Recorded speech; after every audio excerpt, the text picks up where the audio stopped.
Rương nị tiên Xiong Sang nâng Xiong Hiền. Cá pi du lung nát mọc hai nơi tam đông tuần lệ mê công miên Xiong piประเภท ru nơi chỉ mùi khnia Xiong Sang miên sang rừng sát om, ai run khuôn anh bàn lươn, tại chi nhật nhọc cỏ ớt cỏ tôm cpu chinh kê ri ai Xiong Hiền vĩnh miên sang rừng tê, tại miên sạch tôn rồ lông, ai pla ti bàn dứt, tại vì chết sầm rọc khuôn từ tam sthana phiệp. ថ្ងៃមួយទឹកទន្លេជន់ខ្លាំងកើតជាទឹកជំនន់បានហែលយករបស់របរជាច្រើននៅតាមដងទន្លេខ្យងសាំងដែលមានសាំងរឹងបានសម្ដែងក្អេងក្អាងក៏ខ្ញុំមានសាំងរឹងដូចថ្មទឹកជំនន់អាចធ្វើអ្វីខ្ញុំមិនបានទេរីឯខ្យងហ៊ានវិញបានឃើញថាទឹកកំពុងលេចខ្ពស់ឡើងក៏ភៀសខ្លួនទៅរកកន្លែងខ្ពស់ភ្លាមដោយពិចារណាថាគុណសុវត្ថិភាពជាការសំខាន់ជាងការប្រកាសក្អេងក្អាង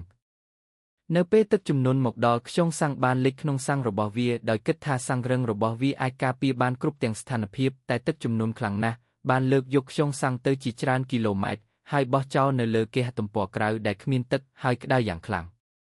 ចំណែកខ្យងហ៊ានវិញដោយសារតែវាអាចផ្លាស់ទីបានលឿននិងសម្របខ្លួនបានល្អក៏បានរួចផុតពីគ្រោះថ្នាក់ហើយរស់នៅបន្តក្នុងទីជម្រកមួយដែលមានសុវត្ថិភាពរឿងនេះបង្រៀនយើងថា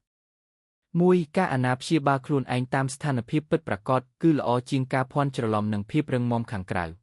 2ភាពអត់ធ្មត់និងការសម្របខ្លួនទៅតាមបរិស្ថានអាចជួយឲ្យរស់រានបានយូរជាងការប្រកាន់ខ្ជាប់នៅអ្វីដែលខ្លួនមាន3គ្រោះថ្នាក់ជាច្រើនកើតឡើងពីការប្រហើនពេកនៅសមត្ថភាពផ្ទាល់ខ្លួនពេលខ្លះភាពទន់ភ្លន់និងភាពឆ្លាតវៃក្នុងការសម្របខ្លួនមានតម្លៃជាងភាពរឹងមាំដែលគ្មានភាពបត់បែន